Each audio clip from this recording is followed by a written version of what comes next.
On Mother's Day, my daughter-in-law yelled at me in front of 100 guests.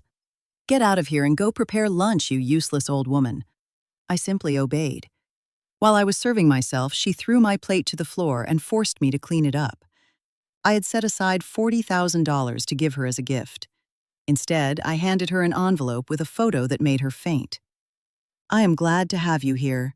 Follow my story to the end and comment from what city you are watching me. That way I can see how far my story has reached." My name is Rebecca, and I'm 60 years old.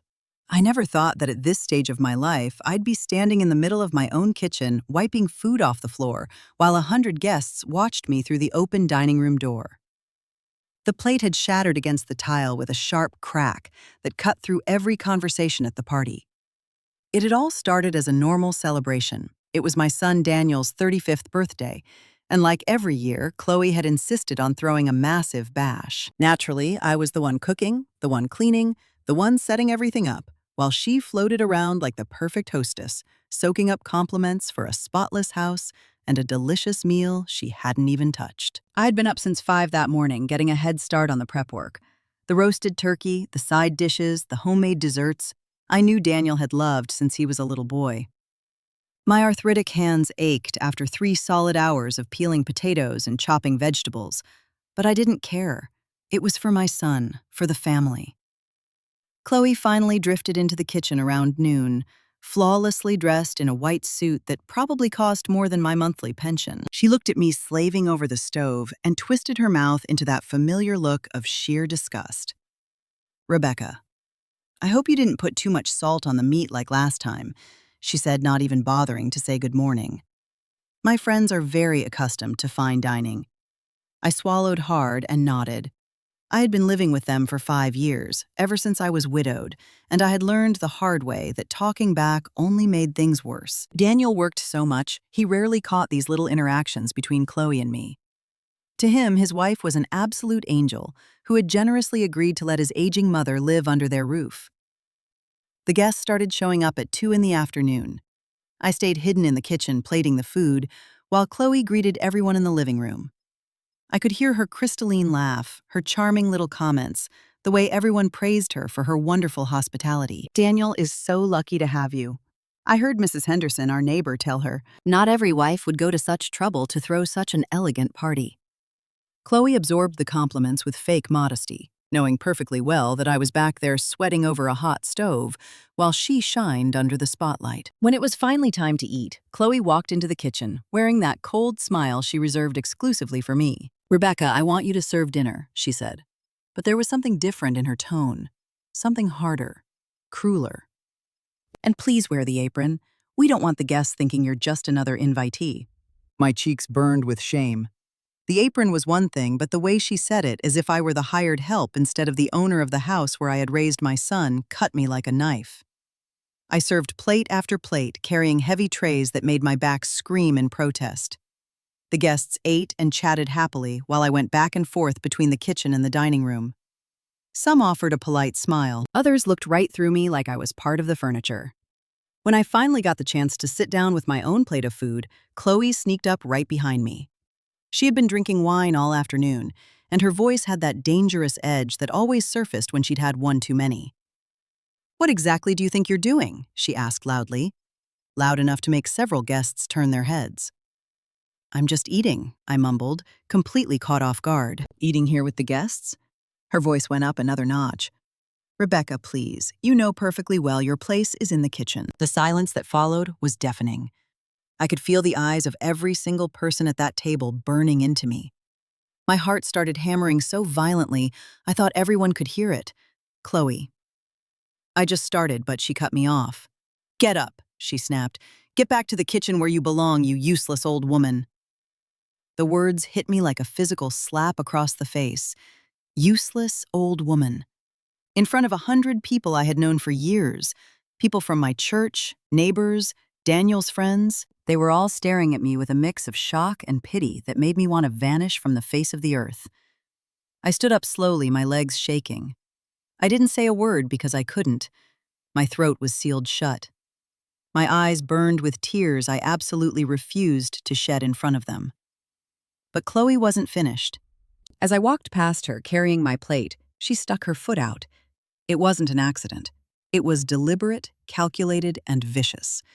I tripped and my plate went flying through the air, shattering against the kitchen floor in an explosion of food and broken china. "Look what you did," she yelled, acting as if the whole thing had been my clumsy mistake. "Clean up that mess immediately." I dropped to my knees on the cold floor, picking up the jagged pieces of china with trembling hands. Food was scattered everywhere. Mashed potatoes, gravy, pieces of turkey. My entire morning's work reduced to garbage on the floor. But as I cleaned, something shifted inside me. It wasn't dramatic, it wasn't explosive. It was silent and cold like the frost that creeps over a window pane in the dead of winter. While my knees ached against the hard tile and Chloe kept barking orders from above, I made a choice. I had endured 5 years of this. 5 years of humiliations, both big and small. 5 years of being treated like a burden in the very house where I raised my son. 5 years of watching Chloe manipulate Daniel, watching her burn through his money, watching her turn my home into her own personal kingdom. I finished cleaning in total silence. The guests had gone back to their conversations, though I could still feel their occasional pity-filled glances. By the time I stood up from the floor, Chloe had drifted back into the living room, laughing as if nothing had happened. But I knew something had happened. Something had fundamentally changed forever in that kitchen, right there among the broken china and the ruined food. That night, long after the last guest had left, and Chloe had gone to bed feeling incredibly smug about her performance, I lay wide awake in my tiny bedroom. In my desk drawer, there was an envelope I had been holding onto for weeks. An envelope stuffed with 40 grand in cold, hard cash. Money I had been scraping together for years to give Chloe as a gift. But now I had entirely different plans for that cash. Plans Chloe would never see coming. That 40 grand had been my best-kept secret for 3 years. Every month when my pension check cleared, I tucked away whatever I could. $20 here, 50 there. Sometimes more when I managed to save on my prescriptions, or when Daniel slipped me a little extra cash without his wife knowing. My original plan was to hand that money to Chloe for their upcoming wedding anniversary, foolishly thinking that maybe, just maybe, it would finally buy me an ounce of respect. God, I had been so stupid. The morning after the party, I woke up with a mental clarity I hadn't felt in a decade. While I brewed coffee in the quiet kitchen, I pulled the envelope from its hiding spot behind the spice jars. 40 grand in $100 bills, meticulously counted and stashed away. Money Chloe would never know existed. But there was another envelope, too. A smaller one that I had been secretly compiling over the last 6 weeks. This one didn't hold cash. It held something far more valuable. It held the truth. It had all started 2 months earlier. I was making a grocery run when I spotted Chloe walking out of a downtown hotel with a man who was most definitely not my son. At first, I thought my eyes were playing tricks on me. I am 60 years old after all, and my vision isn't what it used to be. But when I saw them lock into a passionate embrace right next to the man's red sports car, I knew exactly what I was looking at. Marcus Rivera. I recognized him instantly. He was Daniel's best friend from college, the best man at his wedding, the guy who ate dinner at our table every single Friday night, the man who hugged my son like a brother while spending his afternoons sleeping with his wife. I didn't sleep a wink that night. I just lay there staring at the ceiling, agonizing over what to do. My first instinct was to tell Daniel immediately to confront Chloe right then and there. But I knew my daughter-in-law well enough to know she would deny everything. She was a master manipulator, an absolute expert at making people question their own reality. So I decided to wait, to watch, and to document. Over the next few weeks, I started paying attention in a way I never had before. I noticed that Chloe went shopping every Tuesday and Thursday afternoon, always in a rush, always dressing way too nicely for running simple errands. I noticed Marcus dropping by the house a lot more frequently when Daniel was stuck at the office, always armed with some flimsy excuse about dropping something off or picking something up. One afternoon, while Chloe was in the shower after one of her so-called shopping days, I went through her phone. I know it was wrong, but after years of emotional abuse, my moral compass had developed a few convenient cracks. The text messages I found made me physically sick. Not only did they confirm the affair, but they proved the two of them had been laughing at Daniel behind his back the entire time. Chloe texted Marcus about how stupid her husband was, how ridiculously easy he was to manipulate, and how he would never suspect a thing because he trusted her blindly. "He's like a little puppy," Chloe had written. "He does everything I say and buys me whatever I want. Meanwhile, you and I can have all the fun we want." Marcus's reply was just as vile. "Poor Daniel. Always too nice for his own good. At least his bank account is paying for these romantic getaways." I read those messages shaking with pure rage. They weren't just betraying my son. They were using his hard-earned money to fund their affair. Daniel was grinding out 60-hour work weeks just to maintain the lavish lifestyle Chloe demanded, and she was turning right around and using his money to finance her infidelity. But there was more, so much more. Scrolling back through their chat history, I discovered the affair had been going on for over 2 years. 2 solid years of lies, of betrayal, of mocking my son at every turn.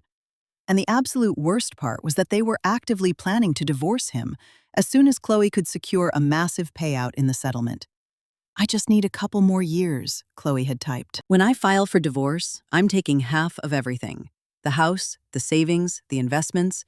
Then we can finally be together, officially, with enough cash to live very comfortably," Marcus had replied. "And what about the old lady, Rebecca?" "She'll be the first to go," was Chloe's response. "Daniel will just stick her in some cheap nursing home somewhere. I'll finally have my house all to myself." A cheap nursing home. After raising Daniel from the cradle, after maintaining that house for 5 years while they lived their picture-perfect life, Chloe had already sealed my fate. Some cheap facility where I'd be left to slowly rot away while she enjoyed the fortune my son had built. That night, with trembling hands, I started taking screenshots of absolutely everything. Every text, every photo, every sordid detail of their betrayal. I also started tailing them, discreetly documenting their little rendezvous with photos snapped from a safe distance. Within 3 weeks, I had compiled enough hard evidence to nuke the perfect life Chloe had built on a foundation of lies. But I knew I had to play this smart. I couldn't just dump all this on Daniel's lap out of nowhere. Chloe was way too skilled at spinning the narrative. I needed the absolute perfect moment. That perfect moment arrived the morning after the party, when Chloe sauntered downstairs for breakfast, wearing the same smug smirk she'd had on since the night before. "Good morning, Rebecca," she chirped with fake sweetness. "I hope you learned your lesson last night. We really don't want any more embarrassing scenes, do we?" I stared dead at her while I fixed her coffee, exactly the way she liked it. 2 scoops of sugar, a splash of cream. Just like I had done every single morning for 5 years. By the way, she went on, taking a seat at the table and inspecting her perfectly manicured nails. "Marcus is coming over for lunch today. Daniel is stuck in that big meeting until late, so whip up something special. You know how much Marcus appreciates a good home-cooked meal." The irony was so thick I could have cut it with a knife. Marcus coming over for lunch at Daniel's table while my son worked himself to the bone to support the woman betraying them both. "Of course," I told her calmly. "I'll make something very special." Chloe smiled, deeply satisfied with my apparent submission. She had absolutely no idea that inside my desk drawer, resting right next to the envelope with the 40 grand, was another envelope. An envelope containing a single photograph that was about to blow her entire world to pieces. A photo I had taken the week prior, when I followed him to their favorite hotel, a crystal-clear, razor-sharp image that was impossible to deny. Chloe and Marcus in a position that left zero room for interpretation about the exact nature of their relationship. But that photo was just the appetizer. What Chloe didn't know was that I also held evidence of something vastly darker, something that wouldn't just end her marriage, but could very well end her entire life as she knew it. As I watched her sip her coffee, looking so carefree and impossibly arrogant, I savored the moment. Very soon, that smirk was going to be wiped off her face permanently. The real truth had actually started unraveling 3 weeks earlier, when I hired Samuel Garcia, a private investigator, operating out of a cramped office above a downtown bakery. It wasn't a decision I made lightly. The $500 I paid him was nearly 2 months of my personal savings, but I knew I needed a professional. Samuel was a guy in his 50s, quiet, discreet, and highly efficient. When I slid those first few photos of Chloe and Marcus across his desk, he just nodded.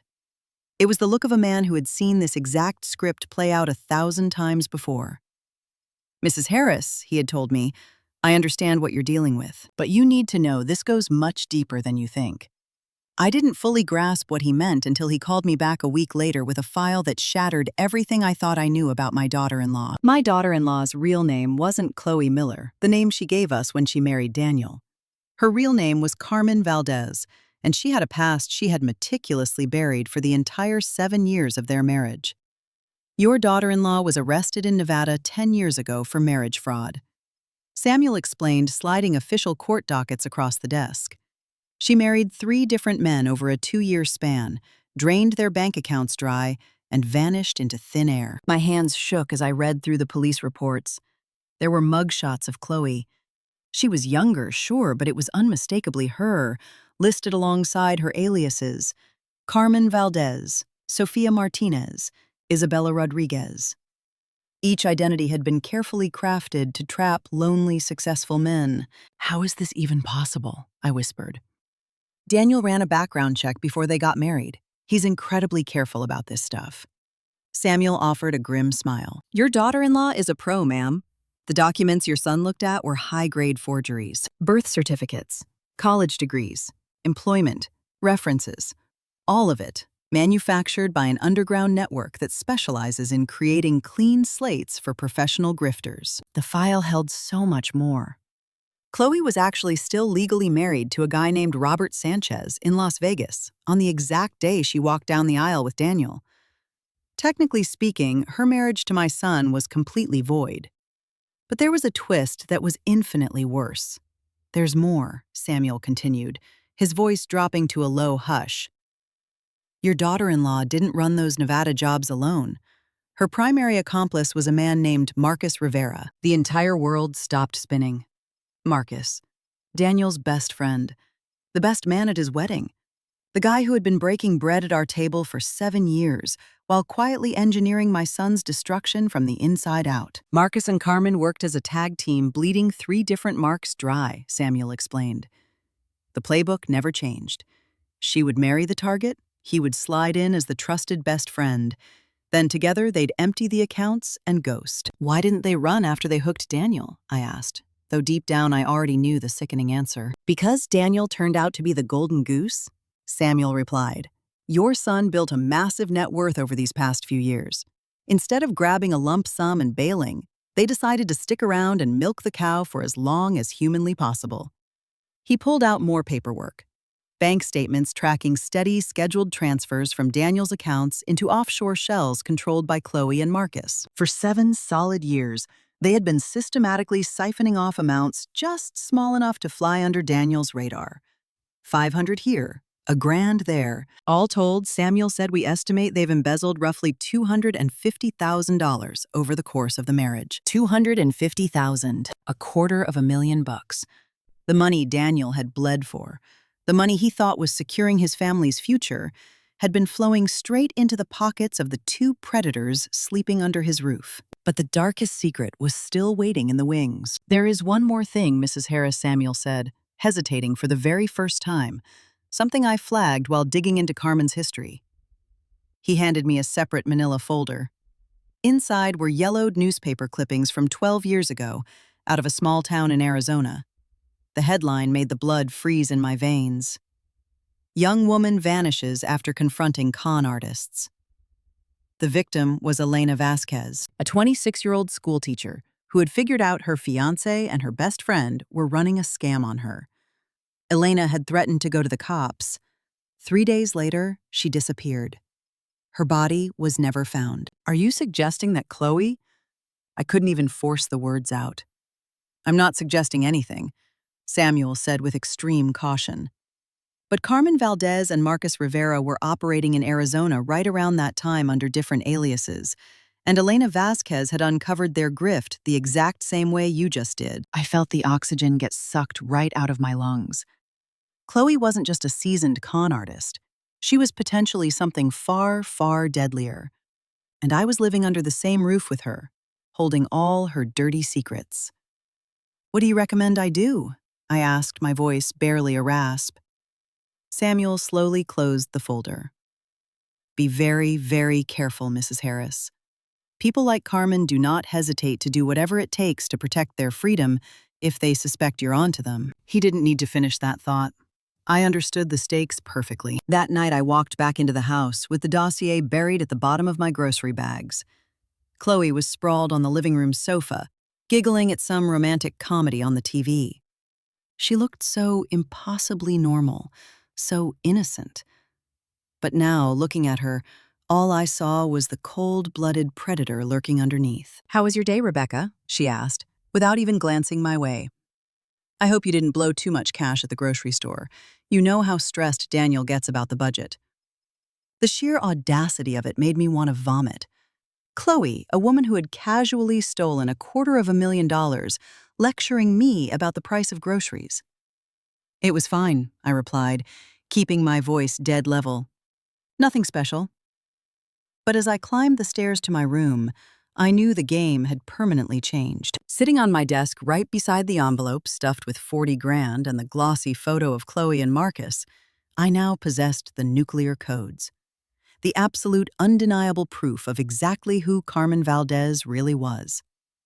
Daniel would be home in 2 hours. Chloe would be waiting for him with her flawless smile and her Judas kiss.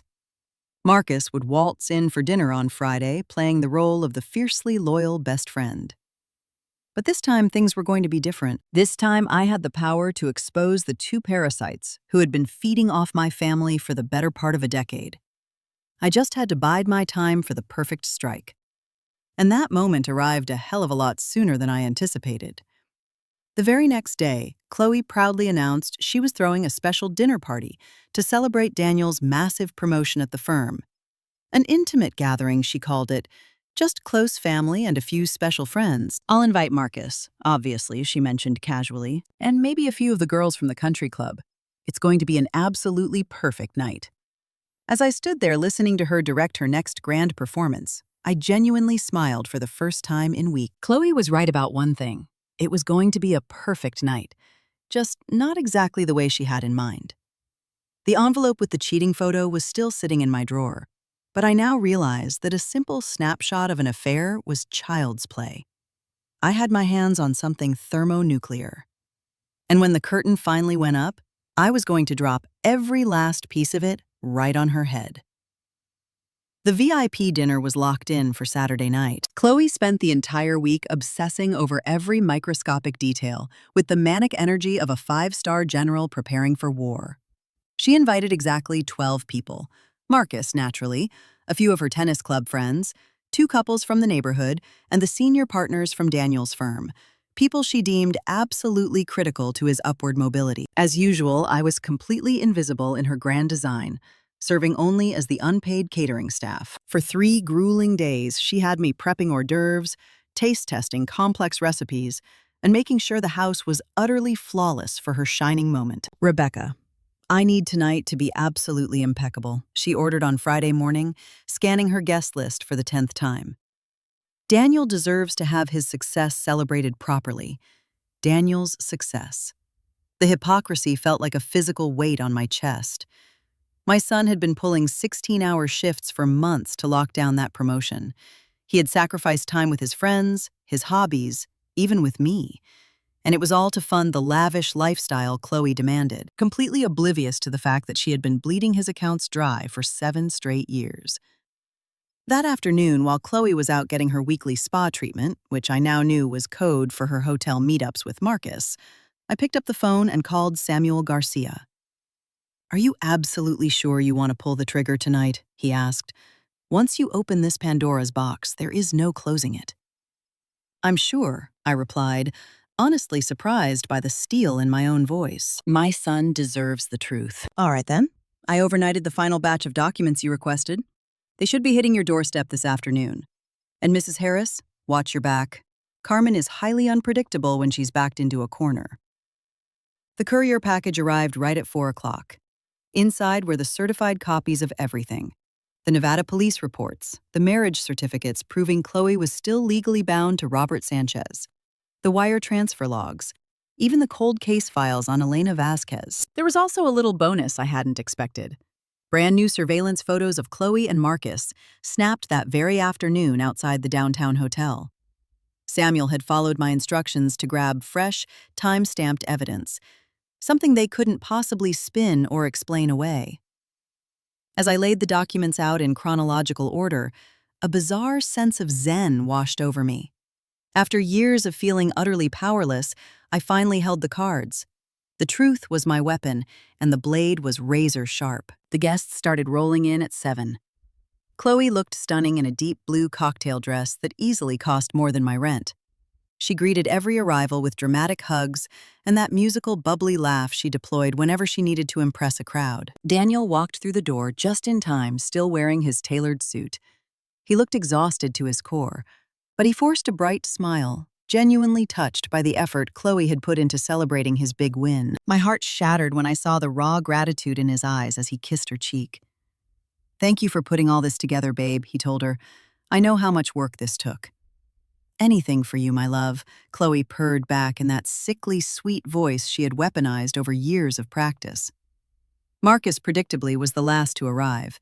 He strutted in, flashing that arrogant, confident grin he'd perfected over years of deceit, pulling Daniel into a massive bear hug, like the loyal brother he pretended to be. "Congratulations, brother," he boomed, slapping Daniel on the back with manufactured enthusiasm. "You earned every bit of this." "You sure did," I thought bitterly. "You earned the right to know your best friend has been sleeping with your wife for years." The dinner party flowed exactly like every other event Chloe hosted, meticulously choreographed, drowning in shallow small talk and forced laughter. I served course after course in total silence. The invisible help, as always, watching the theatrical production unfold from the shadows. As dessert was being served, Chloe stood up and tapped her wine glass. "I'd like to propose a toast," she announced, her voice carrying beautifully across the dining room.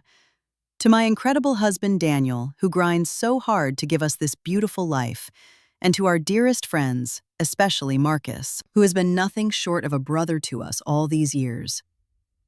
Everyone raised their glasses. Marcus flashed a grin and shot a subtle wink at Chloe that only I managed to catch. Daniel looked at him with pure pride, completely clueless that he was raising a glass to his own executioner.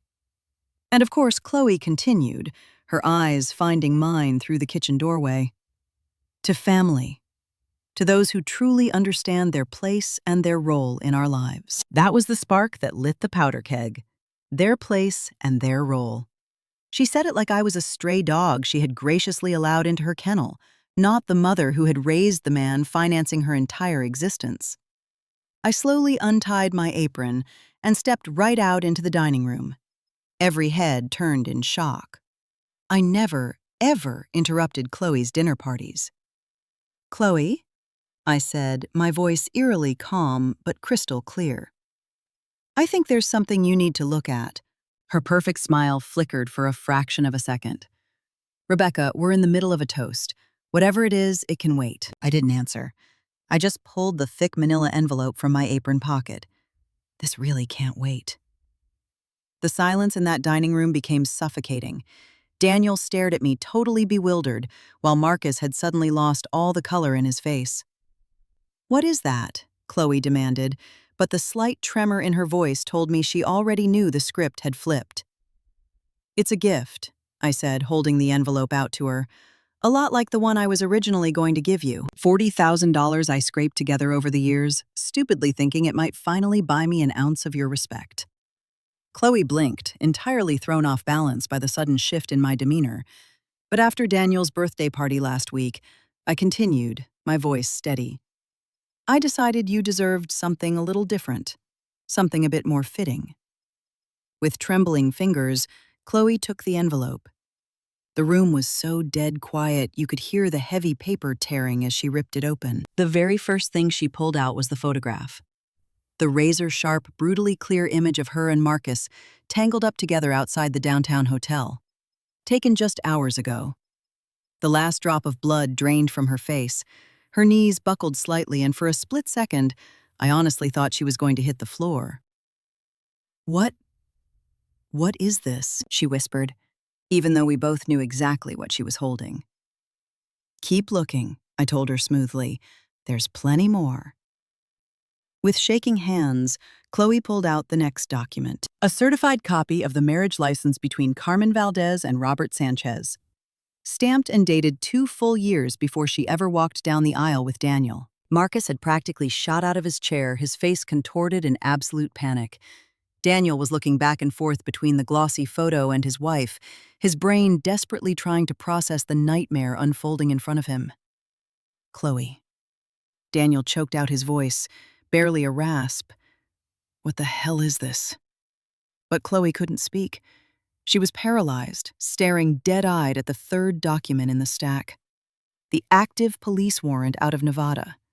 The one with her mugshot, identifying her as Carmen Valdez, wanted for multiple counts of marriage fraud. And that was the moment her strings got cut.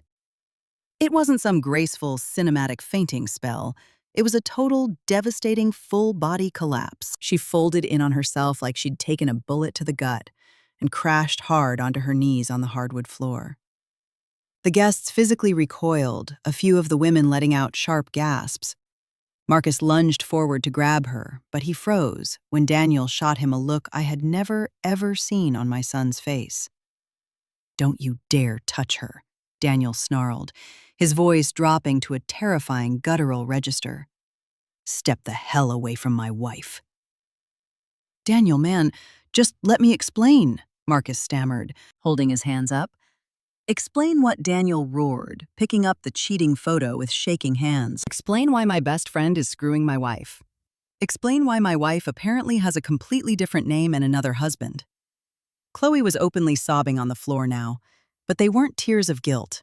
They were the panicked, hyperventilating sobs of a cornered rat realizing the maze had just been sealed shut. "There are more files in the envelope," I said quietly, looking directly at my son. "A lot more." Daniel grabbed the envelope and dumped everything right onto the dining room table. Bank statements, surveillance logs, police reports, all scattered right in front of the elite guests who had come to celebrate his big promotion. The fallout was absolute dead silence. 12 people staring at the wreckage of a betrayal so massive, so incredibly thorough, that the air had literally been sucked out of the room. Finally, Daniel spoke. His voice was cracked, but it was made of iron. "I need everyone to leave, right now." The guests didn't need to be told twice. They scrambled out of their chairs and bolted for the door. A few mumbled, awkward apologies. The rest just fled the blast zone as fast as their legs could carry them. Marcus was the last one standing. He took a pathetic step toward Daniel, hands out, begging. "Daniel, please, man, just hear me out. Things got out of hand, but we never meant to hurt you." My son looked at him with a dead-eyed coldness that actually sent a shiver down my spine. "Get out of my house," he said quietly. "And if I ever see you within a mile of my family again, I'm calling the cops." Marcus looked down at Chloe, who was still violently weeping on the floor, and then he looked at me. His eyes locked onto mine, and what I saw there made my blood run cold. It wasn't regret. It was pure, unfiltered menace. After the front door clicked shut behind Marcus, Daniel slowly knelt down next to Chloe. Not to comfort her, to interrogate her. "How much of this is true?" he demanded. Chloe slowly lifted her head, and for the very first time in 7 years, I saw her true face. The mask of the perfect, loving wife was gone. The act of the gracious daughter-in-law had vanished. Sitting right there on the floor was Carmen Valdez, the professional grifter. "All of it," she whispered. "It's all true." And with those 3 little words, my son's marriage officially flatlined. The days following that dinner party were like watching a skyscraper collapse in ultra-slow motion. Chloe, or Carmen as we now knew her, didn't move from that spot on the dining room floor for nearly an hour after the last guest fled. She just stayed there, shivering and crying, occasionally muttering incoherent garbage about how everything had spiraled out of control. Daniel had slumped into his chair, staring blankly at the mountain of evidence scattered across his table. He didn't scream. He didn't smash the china like I thought he might.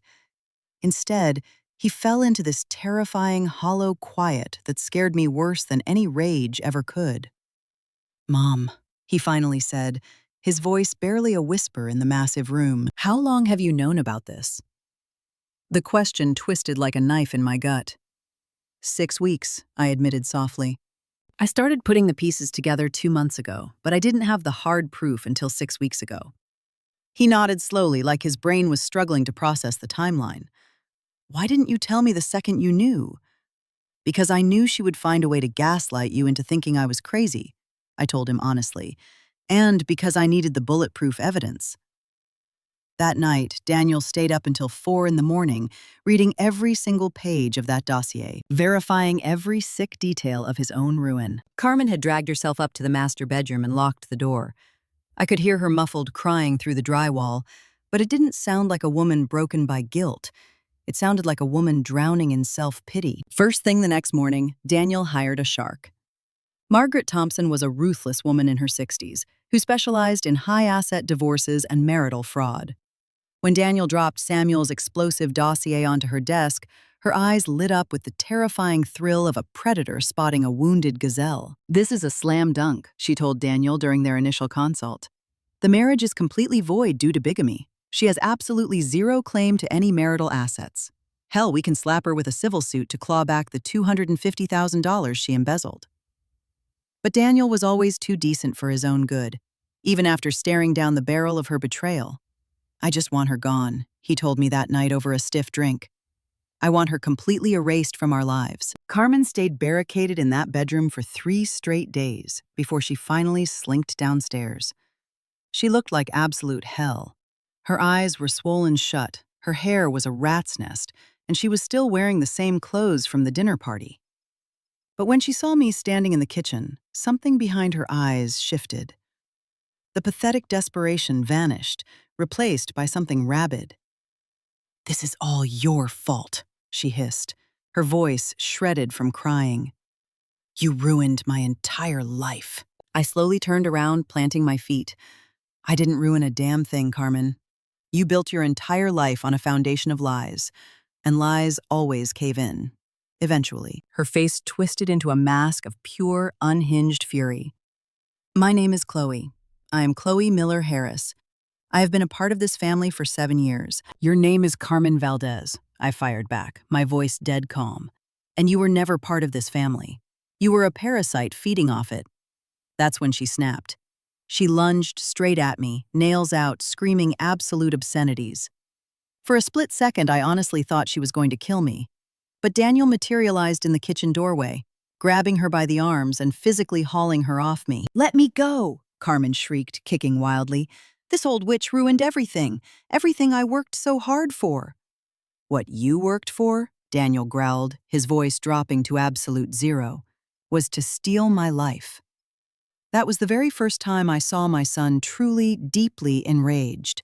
Not the loud, explosive kind of anger, the cold, calculated kind that terrifies people. Carmen must have seen the murder in his eyes, too, because she instantly stopped fighting and collapsed against his chest, sobbing hysterically. "Daniel, please," she begged, tears streaming down her face.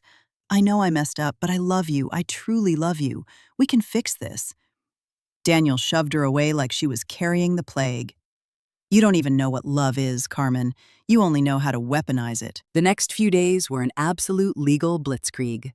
Margaret Thompson filed the annulment paperwork, froze every single joint bank account, and slapped Carmen with a massive civil suit for the embezzled funds. Carmen scrambled and hired her own attorney, some nervous guy who took one look at the discovery file and realized he was steering the Titanic. But Carmen had one last, desperate card to play.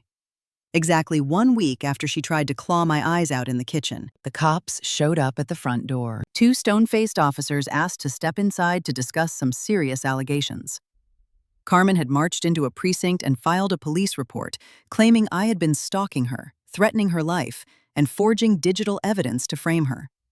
She swore the hotel photos were photoshopped, and the Nevada court dockets were malicious fakes.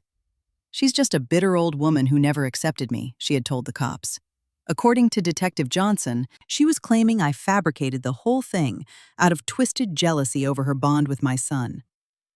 Thank God Samuel Garcia was a paranoid professional. He had retained certified, notarized copies of every single file, sworn affidavits from the Nevada clerks, and digital forensics, proving the hotel photos hadn't been touched. The police investigation lasted exactly 3 days before they tossed Carmen's report into the garbage. But the blowback on her credibility was fatal. Her own lawyer dumped her as a client the second he realized she had been lying to him about her rap sheet. And that's exactly when Marcus slithered back into the picture. He had been laying low for 2 weeks, probably praying the blast radius wouldn't reach him. But the second he smelled the blood in the water and realized Carmen was going down, he decided to cut a deal to save his own skin.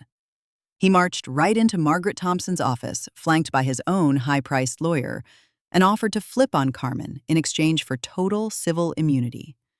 He handed over the ledgers for the wire transfers, completely unredacted text logs, and blueprints of 3 other scams they had been running on the side. Marcus Rivera is a survivor, Margaret told me after the deposition. He knew damn well Carmen would drag him straight to hell with her if he didn't strike first. His testimony just nailed her coffin shut. Carmen caught wind of Marcus's betrayal that very same afternoon. Her meltdown was legendary, even by her psychotic standards. She showed up on our front lawn screaming like a banshee, throwing lawn ornaments at the windows, and threatening to burn everyone to the ground. "Marcus and I built this together," she shrieked, while Daniel dialed 911. "If I'm going down, he's coming with me. And you too, Daniel, I'll make all of you bleed." But she was firing blanks. Without Marcus backing her play, without access to Daniel's bank accounts to hire a real defense team, and staring down a mountain of hard evidence, Carmen was completely declawed. The cops rolled up and slapped cuffs on her for violating the emergency restraining order Daniel had filed just days prior. She sat in a holding cell for 3 days before she managed to scrounge up bail money. When she finally walked out, something in her had snapped. She wasn't the frantic, screaming lunatic on the lawn anymore. She was something much colder. A woman who realized the house always wins, and now just wanted to salt the earth on her way out. "This isn't over," she whispered to me when she showed up with a police escort to pack her bags. "You might have won the battle, Rebecca, but I know secrets about this family that will bury you all." I stared right back into her dead eyes. "You have zero leverage here, Carmen. You're done hurting my family." She flashed a sickening little smile. "We'll see about that." 3 days later, Carmen Valdez vanished into thin air. She packed whatever high-end jewelry and designer bags she could carry and just ghosted. No forwarding address, no goodbye text. One day she was a nightmare we couldn't wake up from. The next, she was a ghost. Daniel found a single sticky note slapped on the master bathroom mirror. "This isn't over. I'll be back when you least expect it." But I knew she was bluffing. Carmen was a shark, and sharks only hunt easy prey. Daniel wasn't an easy mark anymore. He wasn't the blind, trusting kid she had sunk her teeth into 7 years ago. Marcus didn't stick around either. After dropping the hammer on Carmen, he put his condo on the market and fled across state lines. He hadn't just lost his partner in crime, he had permanently torched the only real friendship he'd ever had. For the first time in 7 long years, the house was actually quiet. The suffocating tension was gone. No more walking on eggshells. No more pretending we were living the American dream while the house burned down around us. Daniel had lost a wife and a best friend in one fell swoop. But he had gained something infinitely more valuable: the truth. And after drowning in lies for a decade, the truth felt like taking your first breath of pure oxygen. But I knew the actual heavy lifting, the real healing, was just getting started. 6 months after Carmen wiped herself off the map, Daniel and I were sitting out on the back patio sipping our morning coffee in a comfortable, easy silence we hadn't shared since he was in college. The lawn was lush and green. The flower beds I had planted were finally blooming, thriving without the toxic energy that used to choke the life out of this property. "Mom," Daniel suddenly said, cutting through the quiet morning air, "I never really thanked you for what you did." I set my mug down and really looked at him. My son had transformed over these last 6 months. The deep, heavy stress lines bracketing his mouth had faded. He had put the healthy weight back on that I hadn't even realized he'd lost. For the first time in his adult life, he actually looked at peace. "You don't ever have to thank me for protecting my own family," I told him softly. "But I do need to apologize," he pushed back, his voice suddenly thick with emotion. "For 7 straight years, I let Carmen treat you like absolute garbage. I watched you cook, clean, and swallow her vicious insults, and I never stepped up to stop it." A heavy knot formed in my throat. Were you just that blindly in love, Daniel? Or did you just convince yourself you were? No, he said firmly, shaking his head. That's a pathetic excuse. You're my mother. You raised me completely on your own after Dad passed. You worked 2 grueling jobs just to put me through college. You sacrificed your entire life for me, and I let a total stranger treat you like the hired help in your own home. The tears finally broke, spilling hot down my cheeks. We had talked a lot over the last 6 months, but this was the first time Daniel was truly staring his own complicity right in the face. For years, I agonized over why you never stood up for me, I admitted, wiping my face. Why couldn't you see what she was doing? I honestly started thinking I was the problem. Daniel squeezed his eyes shut, the shame radiating off him. Jesus, Mom. She was just so damn good at spinning it. Every single time I caught on to something, she had the perfect alibi ready to go. She convinced me you were just being difficult, that you were deeply jealous of our bond, that we had to set strict boundaries because you were being toxic and demanding. And you bought it. I wanted to buy it, he confessed, his voice breaking. It was a hell of a lot easier to believe my mother was just being stubborn than to face the terrifying reality that my flawless wife was a sociopath. We just sat there in the heavy silence, letting years of buried resentment and manufactured misunderstandings finally wash away. Do you want to know what broke my heart the most? I finally asked. Daniel shook his head slowly. That after every single thing I gave up for you, after a lifetime of loving you unconditionally and having your back, you chose to take the word of a woman you'd known for a few years over the mother who had been in your corner since the day you took your first breath. Daniel practically leaped out of his chair and dropped to his knees right on the patio, grabbing both my hands in his. You're right, he choked out, the tears finally hitting him. And there is absolutely no excuse for it. But I swear to God, Mom, I will never, ever let anyone disrespect you like that again. And I will never doubt you when you tell me something is wrong. I pulled him into a fierce hug right there on the concrete. And for the first time in nearly a decade, it felt like I finally had my little boy back. The following weeks brought even more closure. Margaret Thompson actually managed to claw back about $150,000 of the cash Carmen and Marcus had siphoned off. It wasn't every dime, but it was a massive victory. Daniel took a chunk of that settlement and completely gutted the house, violently erasing every last trace of Carmen's aesthetic from the property. I want this to feel like your home again, Mom, he told me as the contractors ripped down the awful wallpaper Carmen had obsessively picked out. I want you to actually feel welcome here. He also flat out refused to let me keep the 40 grand I had hoarded. That cash is yours, he insisted when I tried to fight him on it. You squeeze that out of your own pension. I want you to blow it on yourself. Book a cruise. Pick up a hobby. Whatever makes you happy. For the first time in my adult life, I had a nest egg that was truly mine. Not an emergency fund, not grocery money, mine. I started spending it on exactly the kind of things Carmen used to mock me for.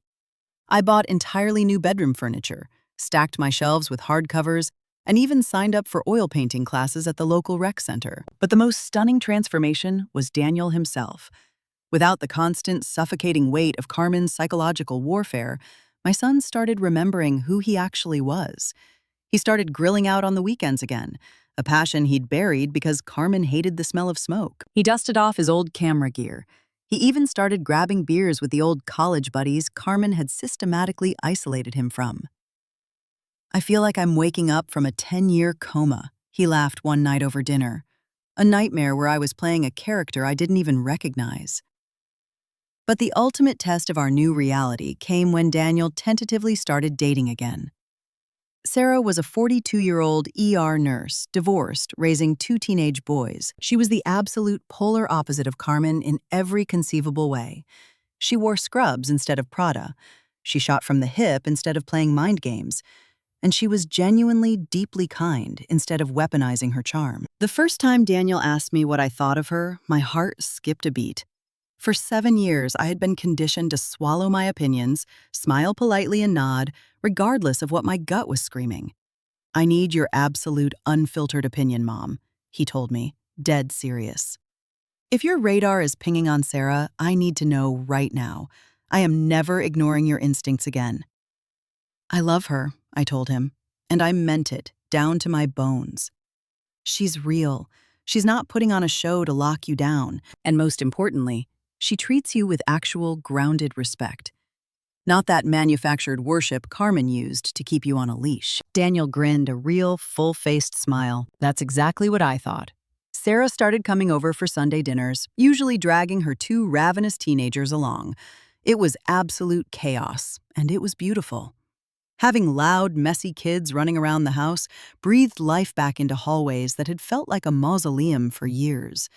And Sarah, always, without fail, rolled up her sleeves to help me scrub the pots, treating me like the matriarch of the family, not the invisible maid. Mrs. Harris. She pulled me aside one afternoon while we were drying dishes.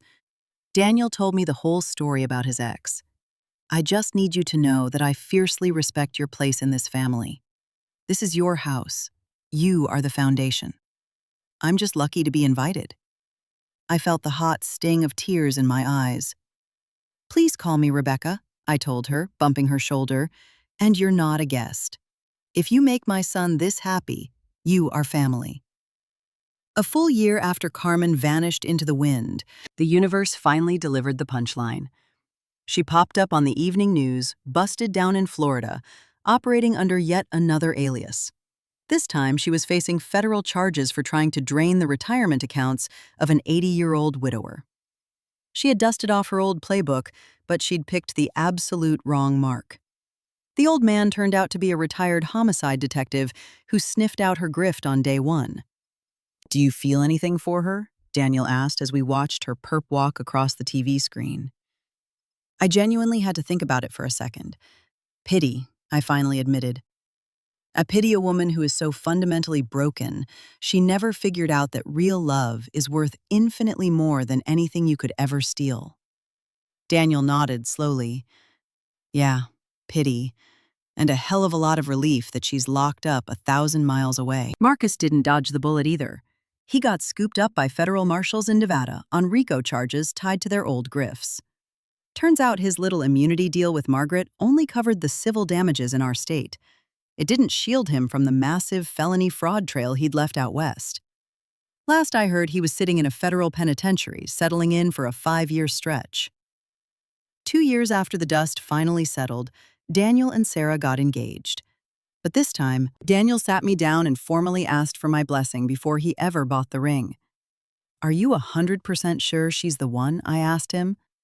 Not because my radar was pinging, but because I needed to hear him say it with a clear head. "I've never been more sure of anything," he told me. "But we're doing it right this time. No massive country club circus, no trying to impress the partners at the firm, just a quiet backyard thing with the people who actually give a damn about us." The wedding was everything his first one wasn't. It was small, it was loud, it was messy, beautiful, and overflowing with actual, authentic love, instead of high society pageantry. They asked me to walk Daniel down the aisle, cementing exactly where I stood in his life. "You are the most important woman who has ever been in my corner," he whispered as we linked arms. "And I want Sarah and every single person here to know it." Now, 3 years after the dinner party from hell, I'm sitting on that exact same patio where Daniel and I finally cleared the air. But I'm not sitting alone. Sarah is right next to me, patiently showing me how to use my new iPad to swipe through photos of her oldest boy at his college dorm. Daniel is inside the kitchen, manning the grill prep, humming some old rock song while he works. The house is loud. It's chaotic. It's alive. It's not the sterile, plastic perfection Carmen demanded. It's the messy, beautiful, fiercely loyal reality of a true family. Sometimes when the house is quiet, I wonder what would have happened if I had just kept my mouth shut. If I had swallowed my pride, hid that envelope, and let my son get bled dry just to keep the peace. But it doesn't matter anymore. I pulled the trigger when I had the shot. I protected my blood the only way I knew how. With terrifying patience, bulletproof evidence, and the brutal truth.